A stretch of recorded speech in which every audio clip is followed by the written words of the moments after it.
आमच्या सर्वांचा मित्र गणेश भाऊ आणि त्याचा आजचा हा नवा प्रकल्प. पण एका राजकीय व्यक्तीला, राजकीय पक्षाचं काम करणाऱ्या कार्यकर्त्याला माझ्या स्वप्नातलं घर व्हावं म्हणून जबाबदारी देणं, त्याच्यावरती विश्वास ठेवणं हे फार सोपं नाही.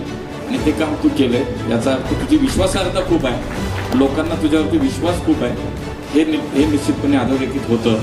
त्यामुळे कुठंतरी कामामध्ये दर्जेदार पद्धतीचं काम, चांगल्या पद्धतीचा समन्वय, संवाद आणि विश्वासार्हता हे मला असं वाटतं निश्चितपणे तुझ्या व्यवसायाच्या या यशामध्ये हे गमक आहे. आणि निश्चित त्याचं भविष्य खूप मोठं आहे. कारण इतक्या कमी दिवसांनी स्वतः तिसऱ्या भूमिपूजनाला तुझ्या कार्यक्रमाला आहे. त्याने मागाशी सांगितलं ते खरं की मी केवळ पैसे कमवण्यासाठी नाही, पण मला असं वाटतं की हा माझा पेठांचा भाग हा शहराच्या इतर भागासारखा, कल्याण नगर असेल, विमाननगर असेल, कोथरूड असेल, प्रभात रस्ता असेल, मला असं वाटतं या सगळ्या एलिव्हेशनमधून सुद्धा दिसतं की तुझ्या कल्पना काय, तुझे विचार काय.